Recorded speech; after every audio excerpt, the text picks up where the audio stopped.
Yeah. Good morning, ladies and gentlemen. My name is Samuel Stewart. Today we're going to speak about federal minimum wage. The federal government should raise the minimum wage to $10. The minimum wage of federal wages has a direct effect on the standard of living and the worker's life and the ability to raise a family. The problem with the current federal minimum wage is at $7.25 per hour, which translates to $15,080 for a full-time year-round worker, far below the poverty line. The value of the minimum wage has fallen sharply over the past 40 years. In 1968, for example, the federal minimum wage was $1.60 per household, which translates to approximately $10.90 in today's money. So 40 years ago, the minimum wage, value-wise, had more buying power than it did today. Indexing the minimum wage means adjusting it automatically for each year to keep pace with the rising cost of living, which it has not. Raising the minimum wage at the federal level for the remaining states requires an act of Congress, action by state legislature or state ballot initiative.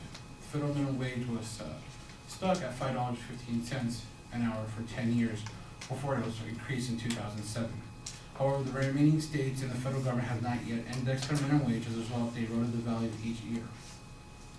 Employers take advantage of the loopholes and pay below the federal minimum wage.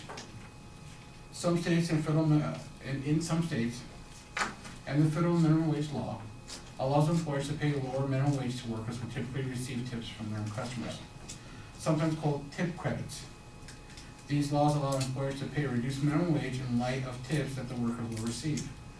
But the tips are pooled and shared, and the individuals are taxed on the full amount that they receive. So when it comes down to it, some of these employees receive way below the minimum wage, and at times only come out to be $1 to $2 an hour.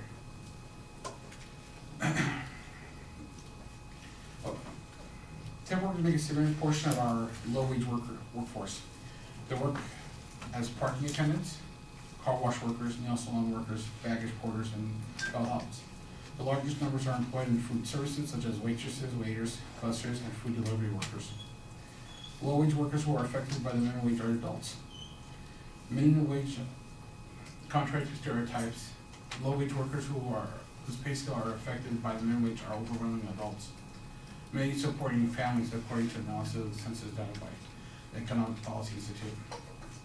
Adults over the age of 20 make up 88% of all workers who would receive a rate of federal minimum wage was raised to $10 per hour. The median worker age is close to 40 years old for home health care workers, one of the nation's growing low-wage occupations. Especially after the Great Recession, more and more Americans are spending their careers in low-wage jobs where the minimum wage helps set pay scales. Now, increasing the federal minimum wage will stimulate and improve the economy.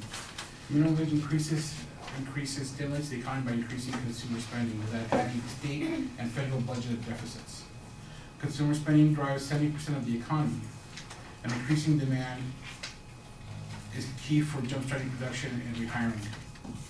A raise in minimum wage puts money into the pockets of low-income consumers who would immediately spend at local businesses. The Economic Policy Institute estimates that the Fair Minimum Wage Act of 2013, which now is 2014, which now became 2015, would raise the federal minimum wage to $10.10 per hour, would generate $22 billion in new economic activities in communities across the country. More families than ever are relying on low-wage and minimum wage jobs to make ends meet. This is because job losses during the Great Recession hit higher wage work sectors like construction, manufacturing, and finance, while new job growth has been concentrated in disproportionately low-wage industries. 58% of all jobs created in the post-recession were low-wage occupation, according to the 2012 report by the National Employment Law Project.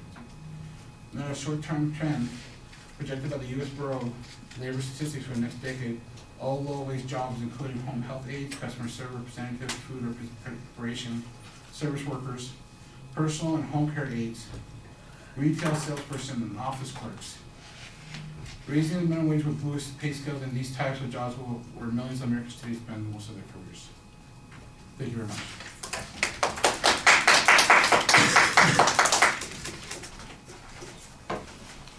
I appreciate